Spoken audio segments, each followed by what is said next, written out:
over my years. Hello and welcome to my YouTube channel where I talk about authors and books that I like. I've recently read First Blood by David Morrell. I really liked it and I want to tell you about it. I see a lot of lists like 100 books to read before you die, which is strange because when else are you supposed to read these books, right? This is a fun book. And when you're dead, you're probably going to want to have some fun. So, you are smuggling a human head. Starting off my list of books to read when you're smuggling a human head, Dermaphoria by Craig Clevenger. Today I am welcoming Manta Press author Tim Jeffries.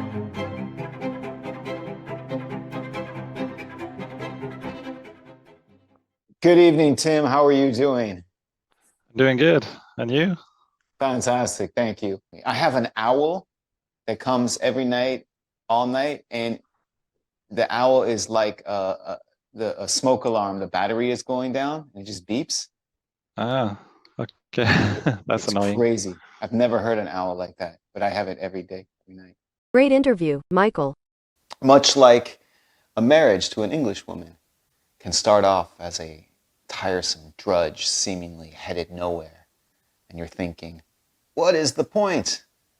But if you stick with it, it can, and often does, blossom into an unforgettable masterpiece. Which is what I wish for you, series of punctuation marks, and your English wife. It was like listening to a diabolical toddler tell you about his nightmare, when all you want to do is go on with your life. Have you ever listened to a child tell you about his nightmare? It's a nightmare in itself. I had to abandon it. Sorry. Did Dee just abandon her toddler? This review is it a review or is it a confession? I'm going to start subtly confessing to crimes in my book reviews and see who picks up on it. That sounds like fun. Thanks for the idea, Dee. And I hope your toddler is doing okay. Now, this was Catriona Ward's first book. It was also the first book of hers that I read, and I was blown away. Hello, and welcome to my YouTube channel where I talk about books, I interview authors, and sometimes I am joined by my cat, Zviezda. Her name is Zviezda, which means star, and I call her Zviezda because she is the star of the house. Speaking of stars, Shirley Jackson. Now, I've never grown up in Nigeria. Those rare books that manage to slip under my skin or creep into some unguarded corner of my mind and suggest a dark thought I hadn't yet built up any defenses against. I'm thinking of ending things. And Zviezda would like to say hello? Okay, Zviezda. In this video, I am going to do something my ex-girlfriend had been asking me to do for years. Give proof that I am an actual human person capable of feeling emotion. Now, let's take a look at some books that made me cry. It's all right to cry. It's not easy being me. Or maybe it is. I don't know. I haven't been me in a long time. I wouldn't even know where to begin. So if you like books, horror, literary, classics, contemporary, go ahead and hit the like button and especially hit the subscribe button. It really does help me out and I appreciate the support because I associate with a lot of degenerates. It's smutty, cheap, gossipy, and I really enjoyed it. I like it dark. I like books that are upsetting, that make me uncomfortable when reading them. The kind of book that is so troubling you almost want to put it down. But then there's something inside of you, some reckless curiosity that is stronger than your aversions, and it compels you to keep going. That's the kind of books I like, disturbing books. But although it has been translated into several languages, I don't think it's crossed the cultural boundaries, and I don't think many English language readers are familiar with it, which is a shame. And I'm happy I get the opportunity to tell you about it here. Anytime you can take a serious subject like impending death and have fun with it and make a joke about it, that's a form of optimism I can get behind.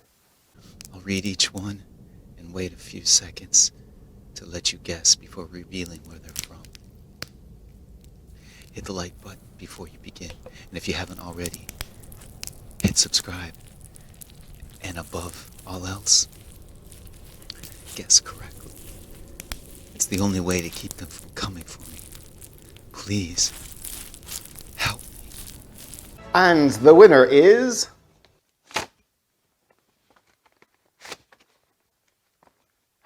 No Exit. Congratulations, No Exit. A tense page turner. Now we've come to the part of the ceremonies where we play a round of Kiss, Marry, Kill, where I choose one book I will have sex with, and one book I will marry, and one book I will kill. So to have sex, I will choose... From here, I remember liking the Choose Your Own Adventure books, like sci-fi. Let's take a look at a few more. Sci-fi, adventure, action sort of thing. And then later on, as a teenager, I remember really liking Khalil Gibran, the Lebanese-American poet, and Edgar Allan Poe. If you are one of those tourists of the darkness, welcome. If you are a permanent resident, welcome. We are all here for the same thing, to explore and play in the darkness. Albeit murderously playful, but playful nonetheless. I think I'm addicted to reading because I can either do all the work I'm supposed to be doing or I can procrastinate. But procrastination is bad. But if I read while I procrastinate, I mean, reading isn't bad. Nobody says reading is bad, right? So I read and read and read and read. When I was placing my order on Amazon, I changed my mind so many times that I legitimately don't remember what I ordered. So we're gonna rip these open and it will be almost as much a surprise to me as it is to you. So I'm supposed to be working on a new horror novel. So I took my notebook down to the beach, but I don't know, I just couldn't concentrate on killing people. You ever have days like that? And there were plenty of German tourists on the beach too, but I just couldn't, I don't know, I couldn't focus. There is something wrong, something unnatural about a stay-at-home subservient wife, something horrific even. We're going to have to talk about Satan. It's a well-written action horror, well-paced with compelling and well-fleshed-out characters. The first half of this book I thought was truly terrifying, very claustrophobic. And here is where I'm going to go off on a tiny rant. How is exorcism a thing that we can exploit for pop culture? Roseanne Barr can't have a television show, but we can make movies and books using child abuse as a legitimate solution to a problem. I have successfully repressed all my childhood memories, so I honestly do not remember if the 80s was a good decade for horror or not, but I am willing to get my hands dirty to reach back into that 80s hairspray hardened mire and find out. I'm going to tell you the story about that experience I had with Publishers Weekly. I probably shouldn't, but I'm going to, because it's weird, I think, and I want to tell it. Following the mega success of Pac-Man in 1980, 1981 gave us Donkey Kong, where players walked up ramps and climbed ladders while barrels were being hurled at them from a big scary ape. Which is why many people who grew up in the 1980s still to this day have an irrational fear of visiting Spain. Either we go to heaven, which is where all the cats are, and there's a big library with every book that's ever been written. Or if we don't go to heaven, then we go to that other place where there are no cats. But there's still a big library with every book that's ever been written. The only difference is that in this library, every book has had the last page torn out.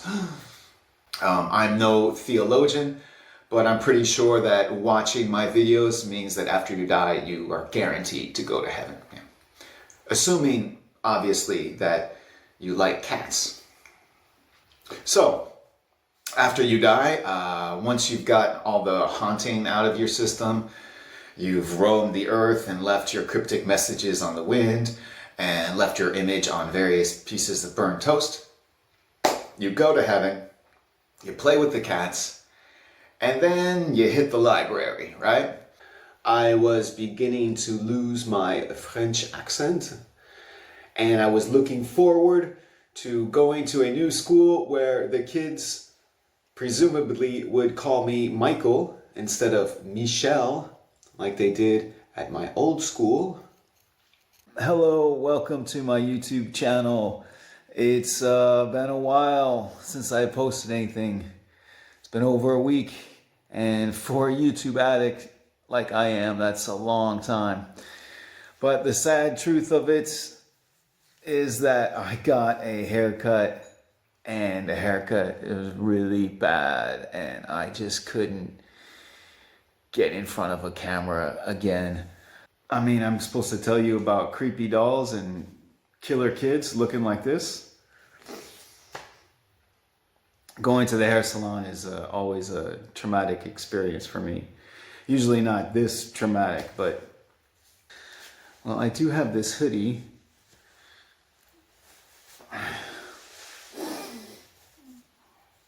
Hello, welcome to my YouTube channel where I talk about books.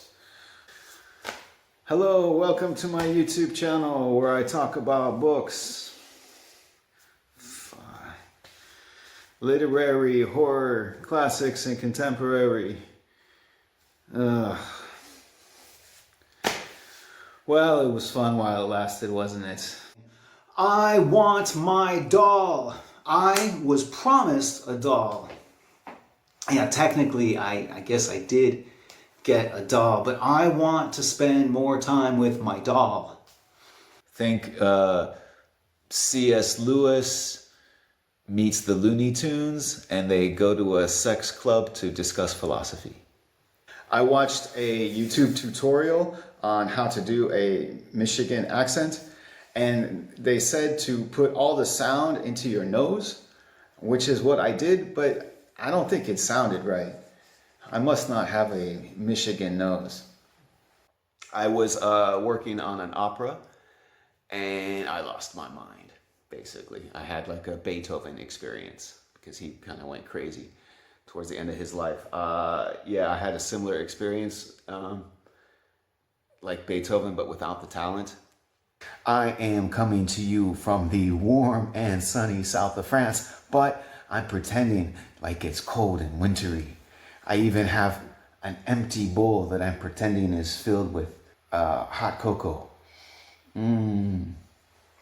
Recently, in response to one of my videos, a viewer left a comment, which is nice. The comment was something to the effect of, "Michael, you're amazing, love the channel." Right, the usual, which, by the way, never gets old. Right, it's not your baby. Somebody just gives you a baby. Hey, do you want to hold the baby? And before you can respond, right, you've got this baby in your arms. Now, you do not want to drop the baby. Dropping the baby is the last thing you want to do. In fact, you might even say to yourself, do not drop the baby, right? But then out of nowhere, this thought just comes to your mind. What would happen if I dropped the baby? What would happen if it wasn't an accident? What if I just throw the baby to the ground? What a horrible thought. You don't want to throw the baby to the ground. Throwing the baby to the ground is the last thing you want to do. But then, why did your shoulder twitch just as that thought came to your mind? Why is it that you felt your hold on the baby suddenly slacken a bit at that instant? I mean, was that intentional? Do I not have control? Was 1984 a good year for horror? I don't know. At that time, my main concern was whether Cindy Fleming was impressed enough with my new Swatch watch to go to the roller skating rink with me, despite the tear in my parachute pants. Frankly, I had too much on my mind to take a notice of horror. But decades later, I am curious, and now I don't care at all what Cindy Fleming thinks of my accessories.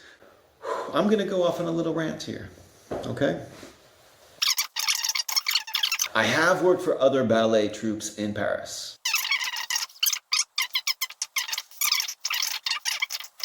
Ballet dancers are great people. They're kind, generous, open-minded, creative people.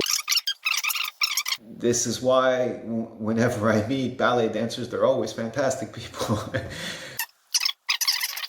This channel is very pro-ballet. And I don't take kindly to ballet dancers being portrayed in a negative way. And yeah, I was blown away by this book. Blown away by this book. I love it when it gets weird. Thank you, Mr. Steinbeck. Or should I say, Spasiba, товарищ. Это есть наш последний и решительный бой с International. Emma seems to have everything. A happy marriage, an adorable young daughter, and a stellar career as a marine biologist. No, marine biologist, really? No. Marine biologist is what I tell people that I do for a living when I meet them at parties and I don't want to talk to them. Oh, what do you do for a living? I'm a marine biologist. And immediately they leave me alone. So this character is a marine biologist. I think if memory serves me right, I think I've done that twice in the last few years. Both times I was living in Budapest and never a follow-up question. They just leave. And you would think, now that I think about it, a country like Hungary, which is landlocked, you wouldn't think there'd be much call for a marine biologist. But I have met several girls at parties in Budapest who were marine biologists. In fact, aside from Clive Barker and a few rare exceptions, I was getting the feeling that as a reader, I was being neglected or even forgotten by the horror community. And then I read The Reddening. I was so happy. Serious horror for adults with high literary quality. This book breathed new life into my passion for horror at a time when I badly needed it. So this book holds a special place in my darkened heart. And it is hands down the scariest book I have ever read. Semper crescis, ut decrescis, vita detestabilis, nunc obdurat, et truncurat, lumbo mentis aciem. Right, like music for psychopaths, right? Woe is me, it's so painful to be alive. No one understands my pain. Right? With Morrissey playing in the background, right? Yes, this is a highbrow horror channel. And you thought I was just a pretty face, no? Boy, am I excited for today's video. I read The Night of the Hunter by Davis Grubb, and it is amazing. my first 5-star read of the year. It must be well crafted and inventive. That's going to grab my attention and draw me in. Then, as the story unfolds, the horror is revealed, not in its entirety, but in suggestions and intimations that tease my already excited imagination into giving the horror its ultimate and terrifying form. I watched this Aubrey Plaza interview. It's the one where she's wearing this low-cut black dress, right? And she's looking askance at the interviewer, and she's got that look in her eye like, maybe I'm flirting with you, or maybe I'm planning to murder you, right? So I watched the interview, and it's like over a year ago. And still, to this day, like YouTube will be like, oh, hey, I have another Aubrey Plaza interview for you to watch. You want to watch this Aubrey Plaza interview? I'm like, what? I mean, that was a year ago. I mean, just let it go, you know? But every day she does this. Okay, yeah, I did watch the interview, a year ago, I watched it a few times, several times in a row. But that was over a year ago. I mean, let it go. But no, she can't let it go. It's every day. Hey, I have a new Aubrey Plaza interview. I know how much you like Aubrey Plaza. Whoa, geez, I mean, can we not move on? She doesn't move on. She does not let things go. She remembers everything, and she lets me know that she remembers everything.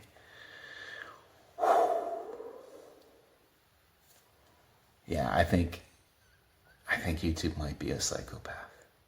The thought of me reading Jane Austen has me wanting to do bodily harm to myself. In fact, I hurt my shoulder just shivering from the thought of reading Jane Austen.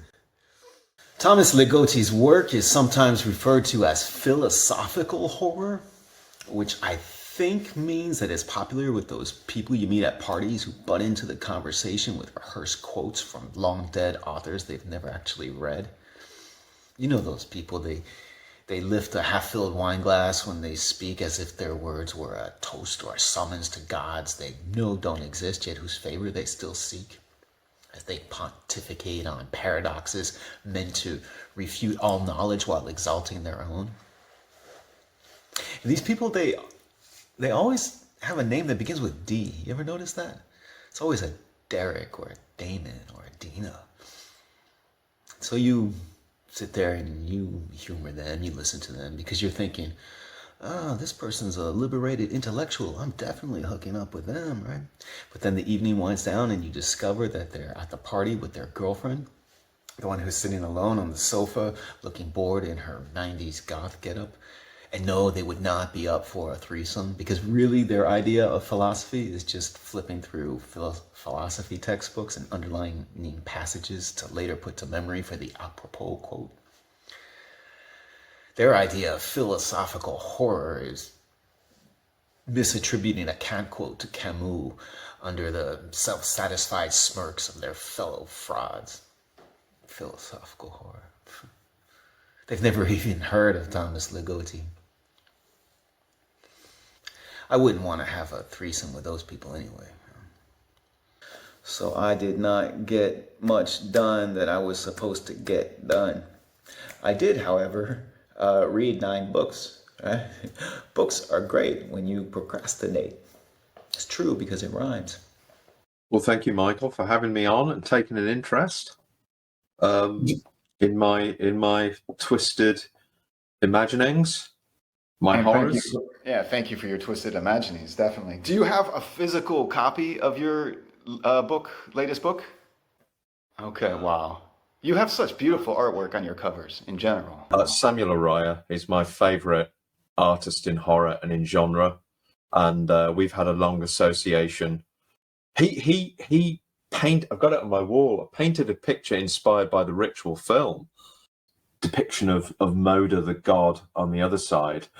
And we got talking, and I just asked him, would you consider illustrating the cover of, it was The Reddening. But I contend that Clive Barker's catalog is so rich and diverse that there is a Clive Barker book for every kind of reader. I like to sweat. I like to cry when I eat, you know. I figure the plants and animals, they suffer, and you know, why shouldn't I have to suffer too? I like my books like I like my coffee. Dark and with a good dose of blood. I want my cozy, comfortable worldview shaken. I want my very sanity rattled. I want to be challenged emotionally and psychologically. And last week, I read a book that did all those things and more. Don't leave me. No.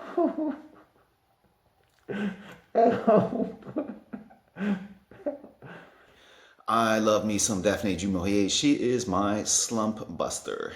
There's always good suspense and intrigue in her books that keep me turning the pages. She also does a great job with the settings, whether it's her home Cornwall, England, or the north of France, south of France, or the Pyrenees. She always does a great job placing the reader in her chosen locations and making for an immersive reading experience. I can't control what pops into my head. If my thoughts transformed my recently deceased loved ones, they'd all be running around sticking sharp objects in their ears and killing my neighbors. Rest in peace. My mind can't conjure that. Even if it could, what happens when I see a cloud or a blade of grass and all of a sudden I'm fantasizing about Aubrey Plaza? Right? I had an unexpected reaction to the scene because when she was introduced to Norman Bates, I was like a fanboy in front of a rock star. I was like, wow, that's Norman Bates. And he's just as sick and devious as always. Now, Norman Bates is no hero. I mean, he did a lot of horrible things. He killed a lot of innocent people. But I'd be lying to tell you if I didn't find seeing him again after so many years, if I didn't find that exhilarating.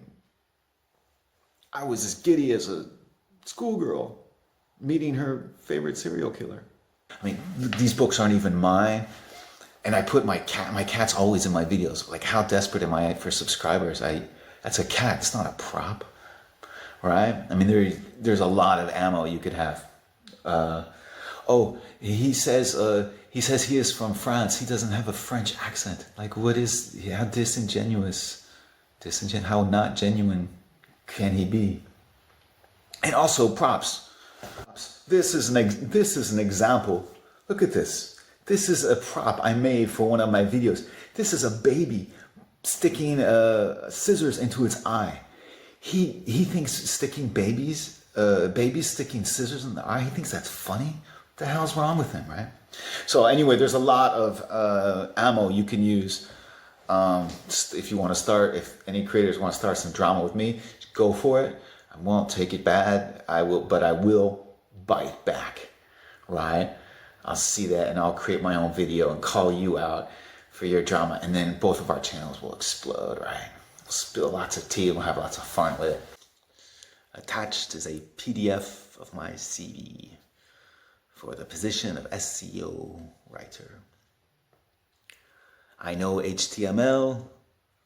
I have experience with CRMs and CMSs. I can help you meet your KPIs and OKRs with dynamic CTAs. Oh, what is happening? I used to live in a world with syllables. A world where consonants and vowels came together to form words. And then I blinked. And now it's just letters, initialisms, and acronyms. We're all a bunch of well-dressed monkeys spitting out code to each other in the hopes that some algorithm will validate us. Prove you are not a robot, says the AI and the chat GPT and XYZ and F you and F me. And we celebrate mediocre works of fiction. Give it 5 stars. Because, why not? What are words in a world of ones and zeros? What are syllables? My God, what are syllables? Syntax and story, craft and invention.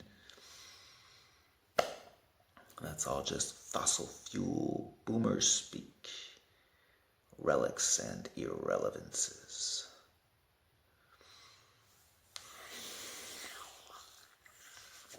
Have we lowered the bar, or am I just losing the plot?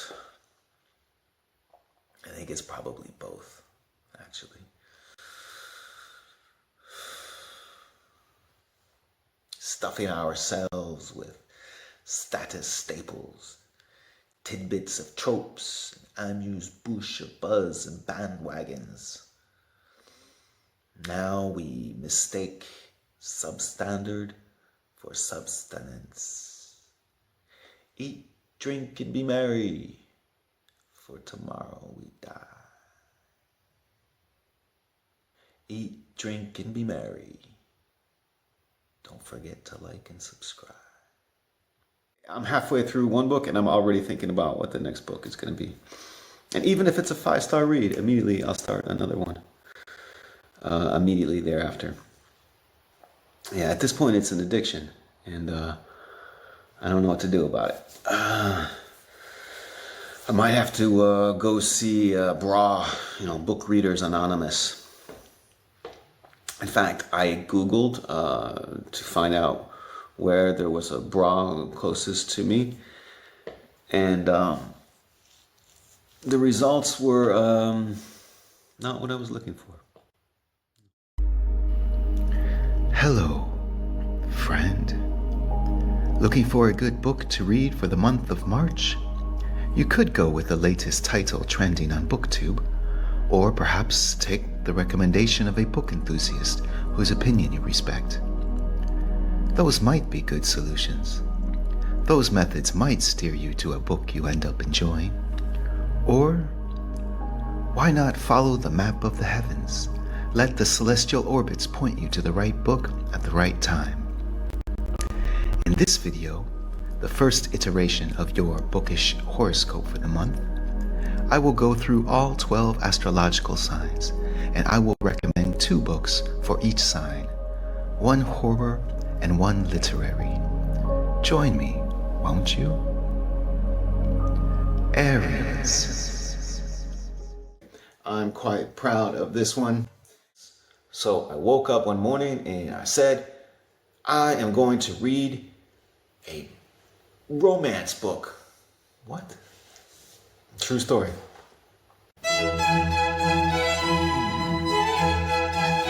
Oh, well, hello there. I was just doing some light reading, spending the weekend revisiting the classics, such as, this is a good one. Yeah. And even though I've read these books dozens and dozens of times, I still have a good time revisiting them. Good times. Speaking of good times, show us the dog, Cliff. Look at this.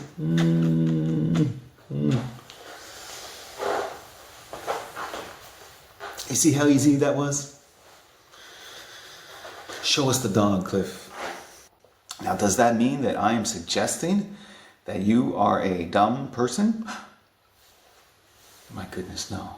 No, I'm not suggesting that. Some people actually did like the book. I suspect that they're not all of them are dumb people, although I don't really have the data to back up that claim, just a theory. Now, given the clarity, thoughtfulness, and enthusiasm with which she expresses her ideas in this video, it was impossible for me not to be persuaded. So, I read one of the books she recommended, and I have opinions. Po prostu myślałem, że masz uszkodzenie mózgu. Pochlebie mi. Performing stand-up comedy in Poland is special because when I would perform in English, the crowds are amazing. They're just amazing. Everybody in the audience is super attentive, and they're polite, and they're enthusiastic, and they laugh at everything.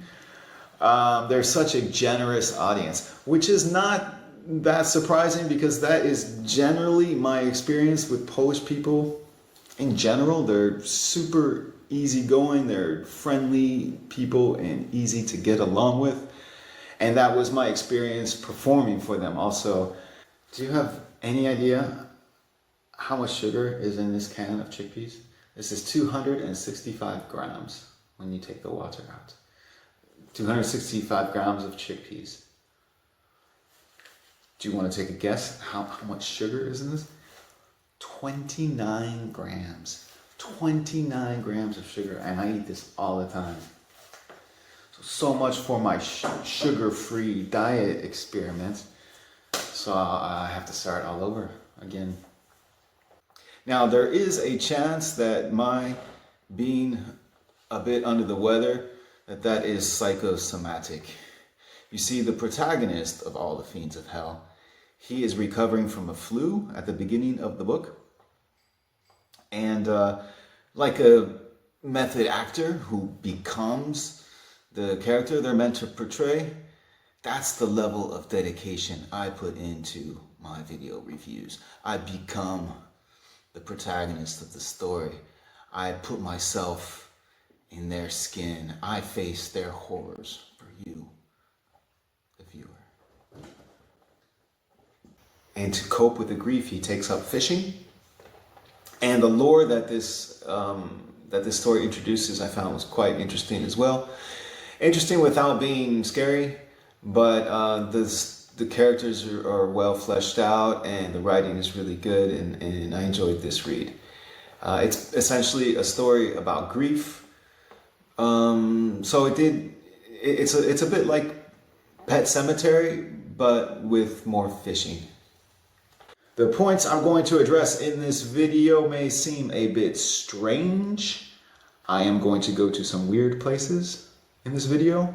Today, I have put together a list of 12 short books that will help you break out of a reading slump. These are not necessarily my favorite short books. These are short books that I really love, but that are also have a high success rate with the readers that they are intended for. Vampires steamboat racing on the Mississippi River. And I thought this was excellent. It was very immersive. I felt like I was really there operating a steamboat in the 19th century. I'm not really a fan of vampires, and I didn't know anything about steamboats, but as I was reading the book, I got really into steamboats, and I got really invested in the steamboat racing. So I'm not a big vampire fan, but I am a steamboat fan, thanks to this book. This is my way to try to open up and share more of myself, share my chaotic, nomadic life with the subscribers. And it was just nice to be on the river and working on my novel, and then there'd be like these enormous rats that would just walk by and then go for a swim and come out and like not pay me any attention. And you can feed them. You probably shouldn't, but I did. You give them some lettuce, and they eat the lettuce, and it's really cute. Her uncle is the village preacher, a snake handling preacher, and he is often seen carrying with him 2 crates that are filled with all the venomous snakes that he uses for his religious ceremonies. And his skin is all puffed up and darkened and leathery because of all the snake bites he's received over the years. He's just a creepy evil dude gives me the willies. I am a little bit of a book snob. And he would say to me, he'd say, Michael, when you're soloing, when you're improvising and you hit a wrong note, you hit a bad note, it's, oh, that just sounded bad. It was a mistake. When you do that, what you need to do is immediately thereafter or a few beats later, you need to hit that note again. So now it's no longer a mistake. Now, Michael, you're being edgy and you're pushing the envelope, right?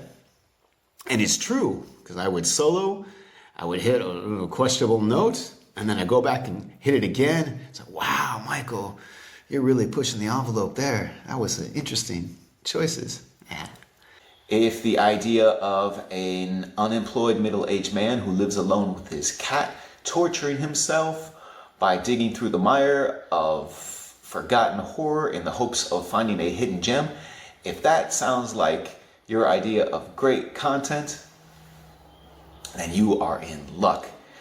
Hit that like button, subscribe to the channel if you haven't already, because I am making content for you. The Little Prince by Antoine de Saint-Exupéry. The Little Prince. Draw me a sheep. Sheep? Really? As if I'm not having a hard enough time staying awake for this mind-numbing narrative. Number 10. The book that was most frequently recommended, and by a wide margin, was The Book of the New Sun by Gene Wolfe. Now, I had never heard of this book or the author. Shame! This is a book that a lot of people like. It has an extremely high rating on Goodreads, 4.22 stars, which is really high for Goodreads. But it's also 960 pages. I'm just dipping my toes in the water, you know? And you guys want to throw me in the middle of the ocean. Oh, but Michael, the water is so much better in the middle of the ocean. Okay, yeah, maybe, right? But I'm not ready for that. Not just yet, in any case. And Edifice Complex is a weird book. It kind of lives in the horror universe, but it's like literary horror. Karim has his tenuous hold on reality further jeopardized when he develops an obsessive erotic relationship with a residential building set for demolition. Edifice Complex. I loved this book. Absolutely loved it. I'm surprised that it worked on me, and it really worked on me. So I'm going to put it in a horror gem, because for me, it was a 5-star read. I'm going to take a drink. And I will not put my glass down so quickly, because we have Clive Barker up, and Clive Barker almost automatically gets put in a horror gem. This is his first novel, Damnation Game. I don't think it's his best, but it is spectacular. Horror gem. Content with opinions about horror in books, opinions from an aspiring cat hoarder with an aggressive lack of self-awareness. When I started this channel back in June of 2023, the goal was to celebrate the joys and benefits of reading, to celebrate authors and books, and hopefully introduce viewers to authors in works they may not know or may not be aware of.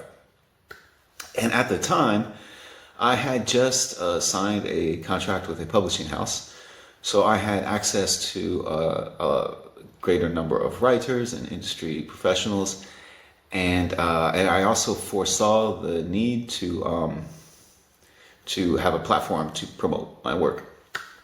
Today, I received my author's copy of Edifice Complex, and I want to tell you all about it. So, let's have a look, yeah?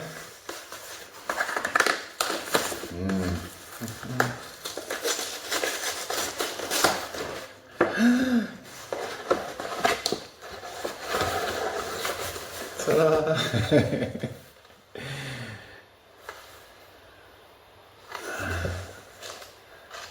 Yeah, it's all there. I think it's 342 pages. and just lavishing her with tokens of his affection. And then she keeps stabbing him in the heart again and again and again. So funny, so funny. What an idiot, right? Yeah, but in his place, I would definitely do the same thing. I mean, stab me in the heart, Mano Lisco. I'll forgive you too. And I promise you that I do not need to wear a wig because I definitely do not have lice. I'm just saying. I mean, the reason why I read it is because I'm fascinated by the brain when it just goes off the rails a bit, you know. In any form, I'm always going to be interested in stories like that. I had seen the movie adaptation by David Cronenberg starring Ralph Fiennes, and I loved the movie. So I decided to check out the book, and I loved the book even more. Spider gives the reader an intimate examination of a diseased mind. Summertime and the murdering's easy. It seems like every time I accidentally read a story that is based on a Greek myth, I end up liking it. I can think of Home Fire, which I thought was excellent, which is a modern retelling of Antigone. And last year, maybe 2 years ago, I read Song of Achilles by Madeline Miller. Fantastic, 5-star. Le Lavandou in the Var in the south of France. With the Mediterranean behind me, the sun, the sea, the beach, and ghosts.